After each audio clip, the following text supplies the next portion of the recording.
Good afternoon, class. We are looking at exam review, the final exam review covering 1.6 to 5.4. We have differentiation formulas, delta y versus dy, and linearization, which in essence is finding the equation of a tangent line. Logarithmic properties. If we can go from logarithmic format to exponential format, we should have an easy time with logarithmic properties. Basic integration formulas. We add the FTC, the derivative of integration is the function itself, and the integral of f of x dx from a to b, which is known as a definite integral, is a number, which is capital F of b minus f of a, and the substitution rule, f of g of x g prime of x dx, is the same as f of u du.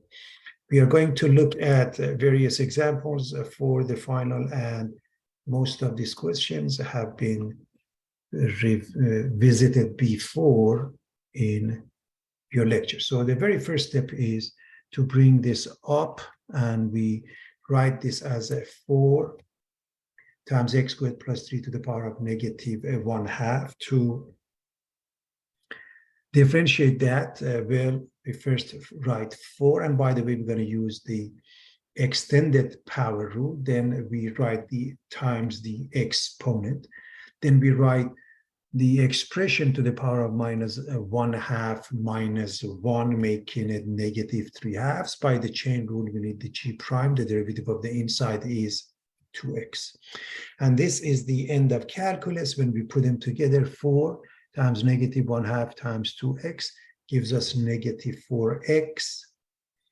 And this expression with the negative exponent goes down. We make it positive 3/2, or we write it in the form of a square root. So this negative 3/2 goes down, becomes positive 3/2. This one also uses the extended power rule. So 5, y prime is 5. Then we write the expression to the power of 5 minus 1, or 4. And then by the chain rule, we need to differentiate that using the quotient rule. So if this is f, this is g. F prime g, the top gives you 2 times x minus 8. Minus g prime f, the bottom gives you 1 times the top, 1 times 2x plus 3, and over g squared, that means x minus 8 squared.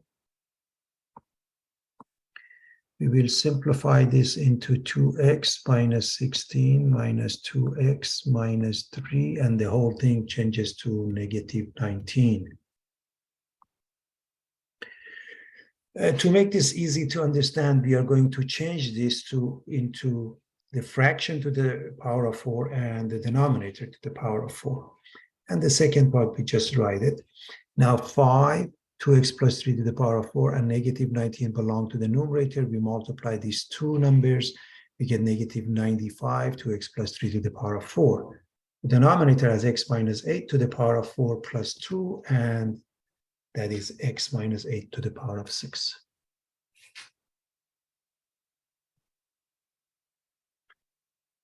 Implicit differentiation, we put a raised dot here. 4x squared, the derivative is 8x times y, plus y, the derivative is either y prime or dy dx times 4x squared. 2y squared is 4y, y prime, and any number results in 0. We put these two together.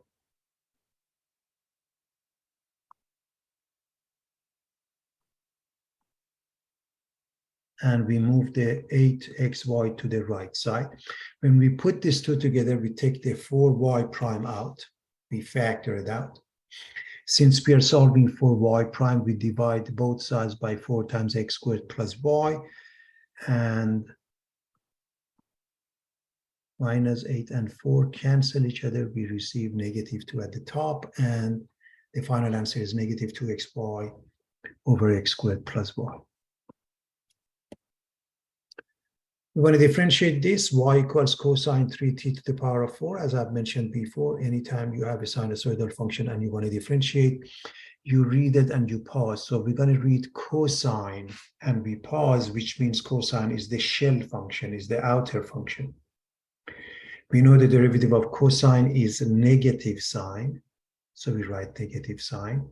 But every sinusoidal function requires an argument. So we write the same argument. So minus sine of 3t to the power of 4. And then by the chain rule, we need the derivative of 3t to the power of 4, which is 12t cubed. And we rewrite it in a proper fashion, and we are done.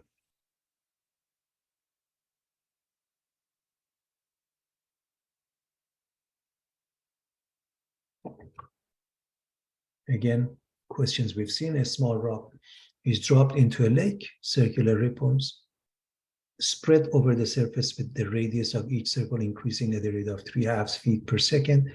Find the rate at which the area of a circle is changing when the radius is 4 feet. First, information from geometry: area is pi r squared, diameter is 2 times r, circumference is 2 pi r, and we need the area. The next thing is what is given: 3/2 feet per second, that is dr dt, 3/2 feet per second.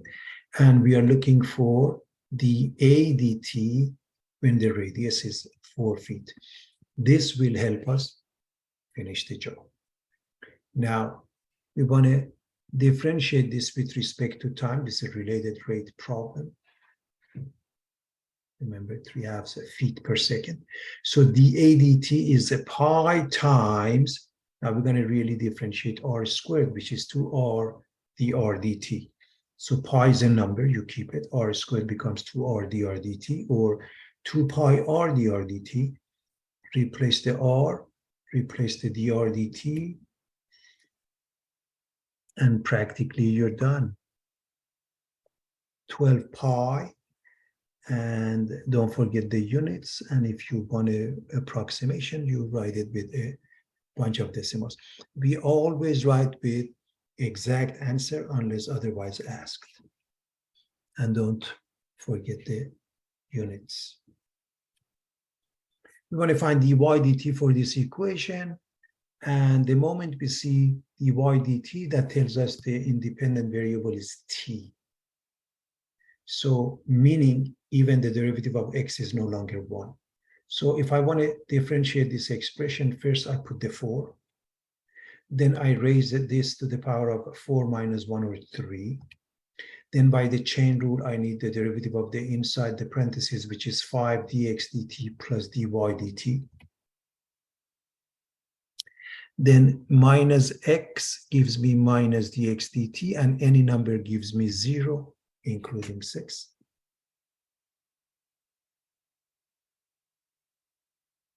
We can solve for dy dt, or we just plug in. We've got everything except dy dt. This is 1. When you cube it, it's still 1, and this is 15. We distribute the 4.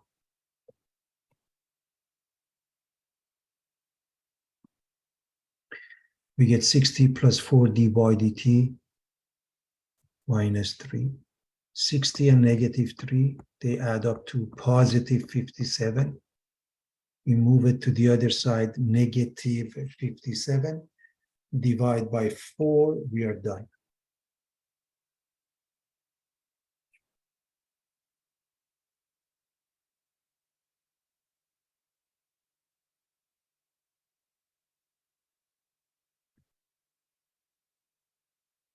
A 20-foot ladder leans against a building. The base of the ladder slips away at a rate of 2 feet per minute. Find the rate of change of the height of the ladder with the base when the base is 12 feet from the building. It is extremely important to have a drawing. Without the drawing, there is no justification as to what we are going to do. So this represents x, this represents y, and it's going to go this way and create this shape. As it moves away from the building, the y comes down, and this side the hypotenuse. The length is fixed at 20 feet. When we go this way, it creates dx dt, which is 2 feet per minute. Dx dt, since we gave it the name x. Coming down is dy dt, and that's what we are looking for. So we have dx dt. We are looking for dy dt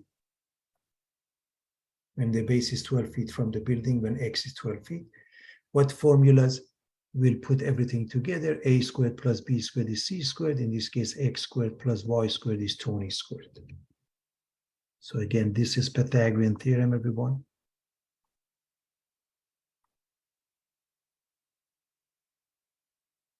It is extremely important to have this, and therefore the reader can see your variables. This is how you're defining it.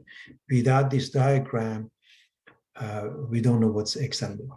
So we're going to differentiate this with respect to t. This becomes 2x dx dt plus 2y dy dt. Any number including 400 results in 0.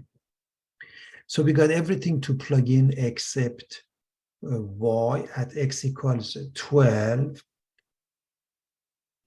We plug it into this to find the missing y. It becomes 16.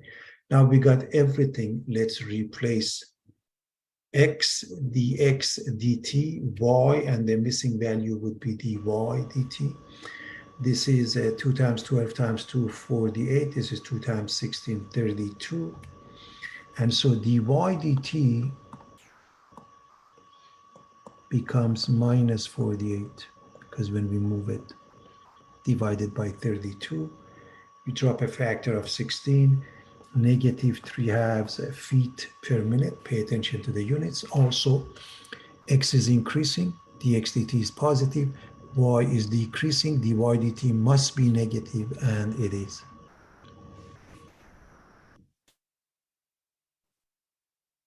Let's switch gears and look at the limits, what we did in the beginning of the course. And I said the best course of action, just plug in and observe.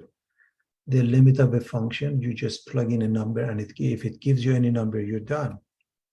If it gives you 0 over a number, any number other than 0, for example, 0 over 2, 5, 5,000, negative 10, infinity, whatever, the answer is 0. However, if it's the other way around, if it's a number over 0, it blows up to either infinity or negative infinity. You need to figure it out. Indeterminate forms, when we have a form of 0 over 0, infinity over infinity, or infinity minus infinity, which means more work requires your algebraic techniques. What happens when we want to find the limit when x approaches infinity or n approaches infinity? When you're dealing with a rational expression, you divide by highest degree term in the denominator. In this case, is x squared. So if you divide everything by x squared, this becomes 2, this becomes 1, this becomes 8 over x, this becomes minus 16 over x squared. When x goes to infinity, this goes to 0, this goes to 0, the answer is 2 over 1 over 2. However, in general, anytime you have a rational expression which you can simplify, you want to deal with that. So if I factor the 2x from the top, and then the bottom becomes x plus 4x minus 4, I can drop the common factor of x plus 4, and therefore I'm dealing with this expression. Let's repeat this, and this time we need to divide by highest degree term in the term, which is x. So if I divide everything by x, this becomes 2, this becomes 1, this becomes minus 4 over x, and as you know, this goes to 0 when x goes to infinity. We get to the same answer. Doesn't make much of a difference. However, if you're looking at this case, if you plug in negative 4, you do get 0 over 0, which requires more work, which means your algebraic technique, which means factoring anyway. So let's put the factored form. Now, if you plug in negative 4, this becomes negative 8. This becomes minus 4, also negative 8. The answer is 1. When x approaches 0, it so happens if you plug in, you get 0 over negative 16, which is 0, and that's fine. But if you work with its simplified version. And it's important to see we do get the same answer, but this time we get 0 over minus 4. And it's important to know because the denominator is a number other than 0, the answer is 0. What happens if x is approaching 4, 1 from the left, 1 from the right? And again, if you plug in, you get 0 over 0. You looked at the factor for both cases. Now, it is important to see if you plug in 4, in both cases, you get 8 over 0. But what I want you to see is this. This is approaching 4 from the left. Therefore, when you plug it in here, you get 4 from the left. Example, 3.9 minus 4, which is minus 0.1. So the denominator is 0 from the left, and that therefore is infinity, but it's negative infinity because you have positive over negative. So the reason we need to figure it out because we need to figure out the sign. Please understand, as far as the numerator is concerned, whether x approaches 4 from the left or right, the numerator is close to 8. In this case, like 7.999, in this case, like 8.00001. Doesn't make much of a difference. The only number that has different signs on both sides is 0. 0 on the left is negative, 0 on the right is positive. So for the second case, if we plug in this one, an example of 4 from right would be like 4.1 minus 4 gives you positive 0.1. And so 8 over 0 from the right, positive over positive, gives you positive infinity. That's the difference. And this is the fastest way to recognize that.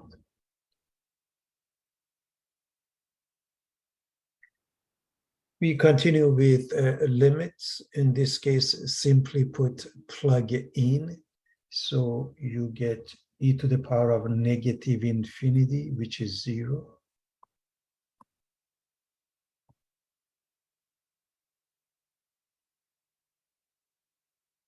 Three times e to the power of negative infinity. That means 3 times e to the power of infinity.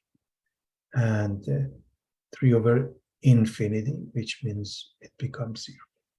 And so the answer is 12 over 4 or 3.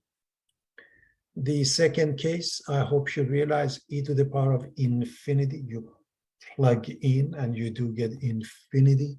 So the numerator is 12. The denominator is 4 plus 3 times infinity, which is infinity, making it 0. In this case, I hope you realize it works out just like part A, because it's 12 over 4 plus 3 to the power of 3 times e to the power of minus infinity.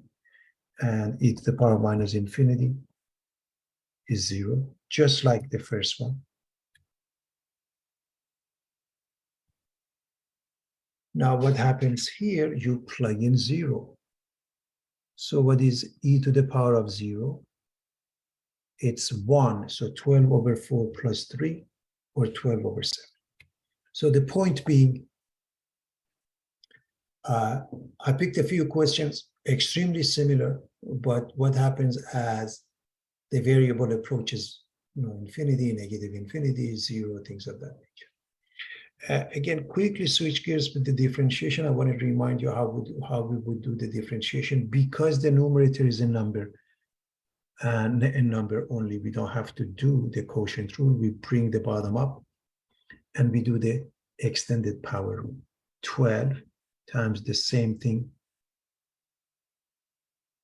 12 times negative 1 times the same thing to the power of negative 1 minus 1 or minus 2.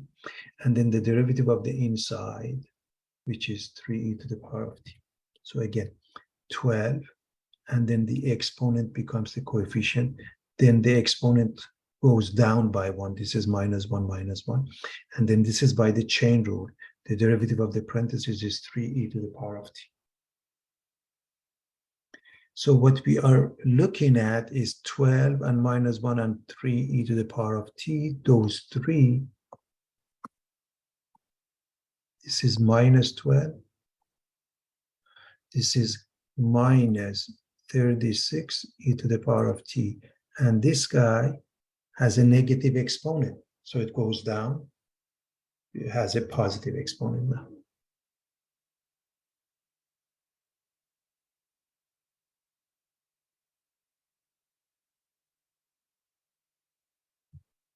Let's continue here. And in all cases, by the way, if you plug in just the way it is, you get 0 over 0. If you plug in, you get 0 over 0 here. Same thing here. Same thing here. So what are the techniques? The first one, factoring. I'm assuming we are okay with factoring. By the way, since x approaches 5, most likely we have a factor of x minus 5 in the denominator, and we do. So these two cancel each other. If you plug in 5, you get 10 over 5.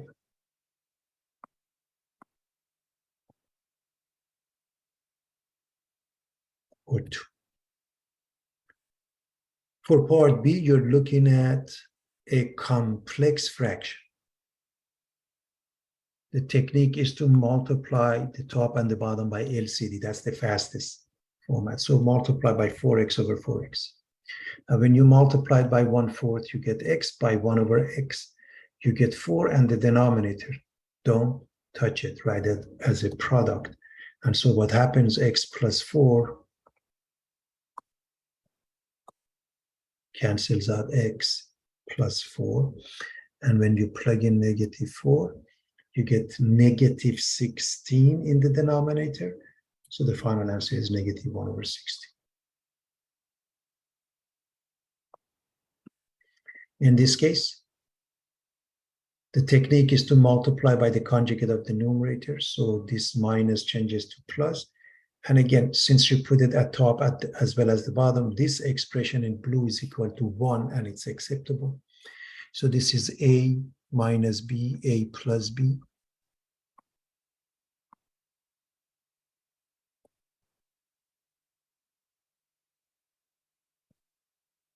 And as you know, the answer is a squared minus b squared. So the first one comes out as 1 plus h, minus the second one, 1 squared over 1.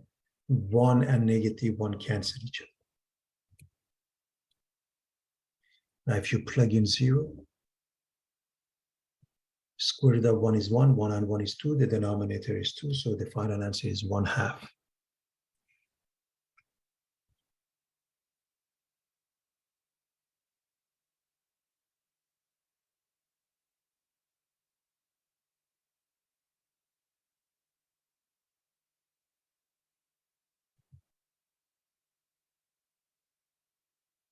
All right, we want to differentiate this row. Let's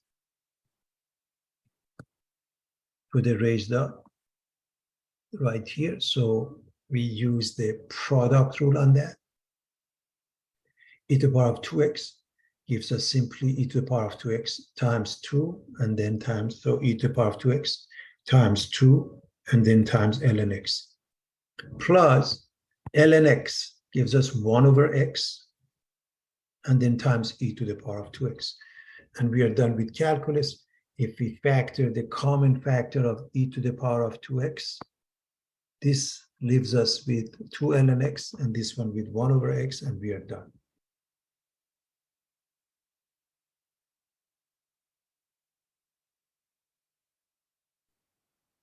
Part B, log base 5 of x squared plus 1. If you're dealing with a logarithmic function where the base is not e, first and foremost, you simplify. This can't be simplified the way it is. You have to deal with it. So this is your function, 1 over f of x. So you have 1 over x squared plus 2, x squared plus 1. Then f prime of x, the derivative of this expression is 2x. If the base is e, you're done, but it's not, 1 over ln b, 1 over ln 5. So flip this over, multiply by its derivative. If the base is e, we are done. Since it's not, 1 over natural log of the base. Now we rewrite this. It's important to put the ln5 to the right, because if you put it on the left, one may think that the whole thing is the argument of it.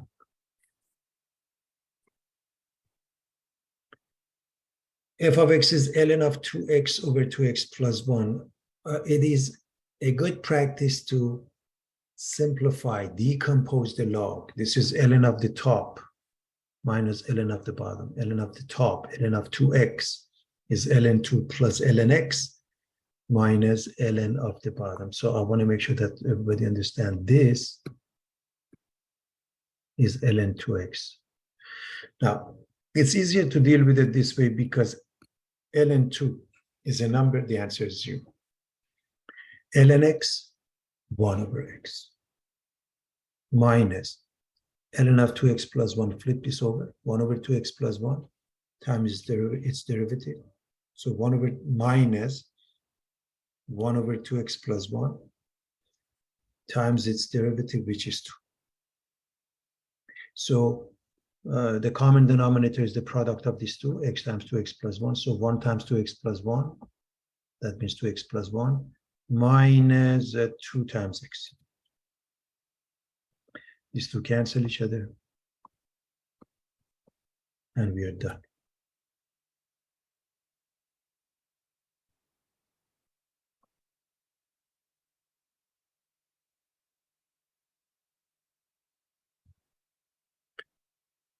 F of x is given as 4e to the power minus 0.2x minus sine x, and we wanted to differentiation, integration, and I put them next to each other so we can compare and contrast.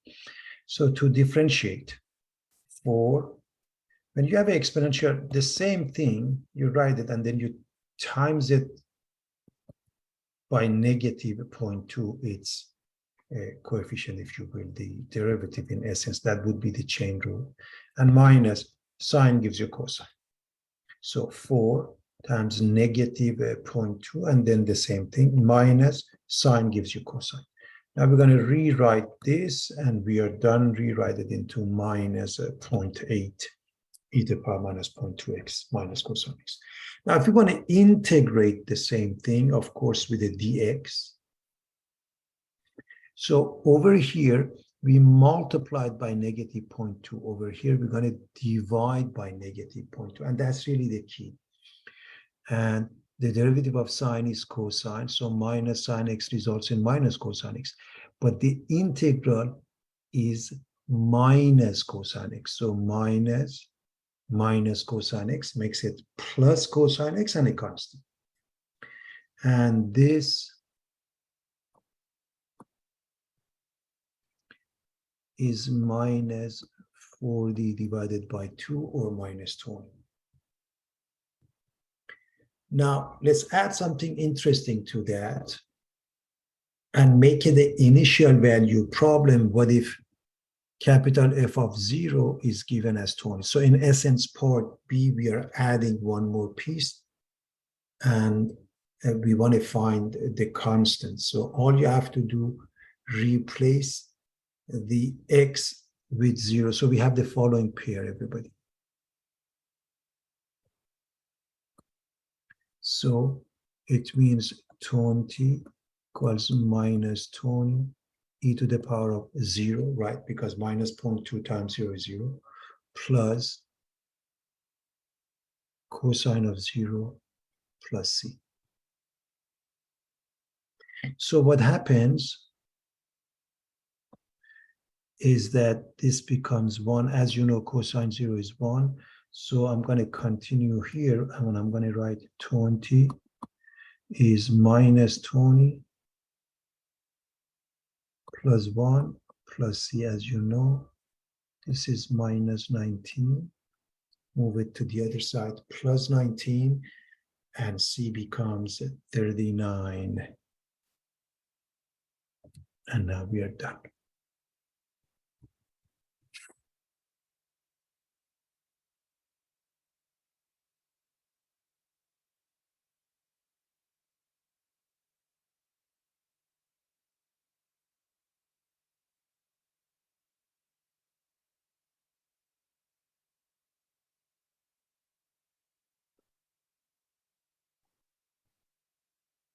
We want to evaluate the integral of 0 to 1 ln of x plus 1 over x plus 1 dx. It is extremely important when we do substitution, we tell our reader what is it that we are using. So let u be ln of x plus 1, because anytime you deal with the substitution where natural log is concerned, that is the choice of u. And what is the derivative of that? The derivative of that is 1 over x plus 1. Therefore, du is 1 over x plus 1 times dx. Don't forget the dx. If you don't write the dx is wrong, du dx is 1 over x plus 1. Therefore, let's rewrite this in this fashion. We separate it in this format so we can clearly see this is u, this is du. Now the question is, what are the limits? Well, if you plug in 0,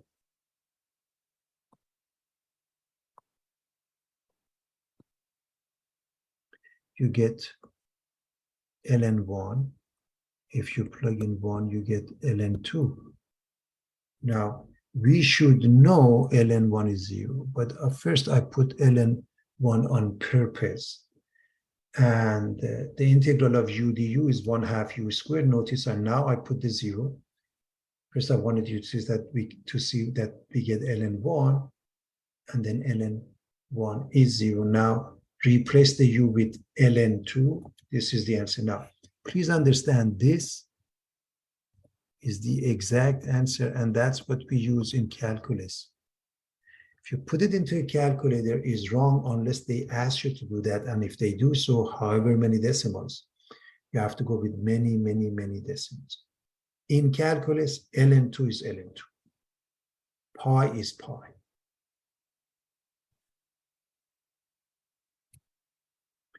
Let's look at this example where we've done it before, and we're going to cut this into two pieces. First, we're going to change square root of x to x to the power of 1/2.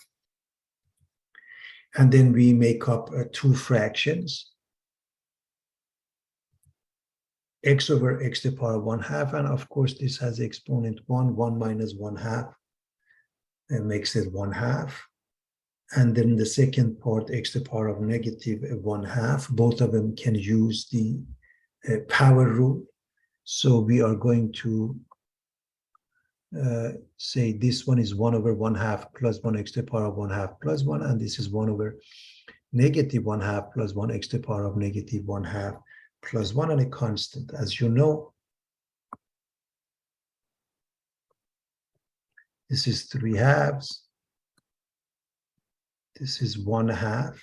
So when we divide by 3/2 and 1/2, it flips over. The first one becomes 2/3. The second one becomes 2, the reciprocal. And that's the final answer.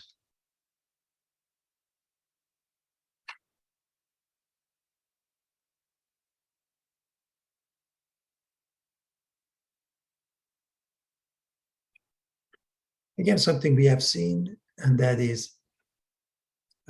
either rational expression or fractional expression. If you look at the first one, you can simplify. So if you choose 5 plus e to the power of t to represent u, then du becomes e to the power of t dt. And so the expression, if we put the dt at top, is du over u. And as you know, the integral of du over u is a natural log. And you replace the u, we are done. By the way, again, this expression, we can do it without the absolute value simply because it's a positive exponent. If you look at a positive value, 5 plus e to the power of t. The second one can't be simplified either. You can work on it. You can calculate b squared minus 4ac. It has to be a perfect square to be, so we can factor it. In this case, if you choose the denominator to be u, then the derivative is 2x plus 2. So this is u. Then du is 2x plus 2 times dx, or 2 times x plus 1 times dx. And as you can see, if we put the dx at top, number 2 is missing. We can throw in number 2 as well as 1/2 to undo the process. Now we are looking at 1/2 the integral of du over u, which is a good old natural log.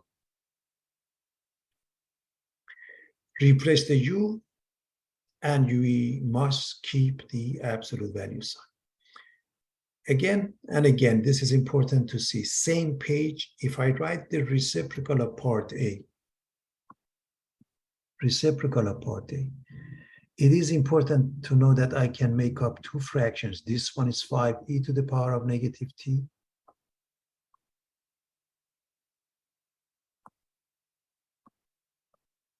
And this one is 1. And so I don't need a substitution. This one, 5 divided by negative 1 or minus 5 e to the power minus t plus t and a constant. And that's the final answer.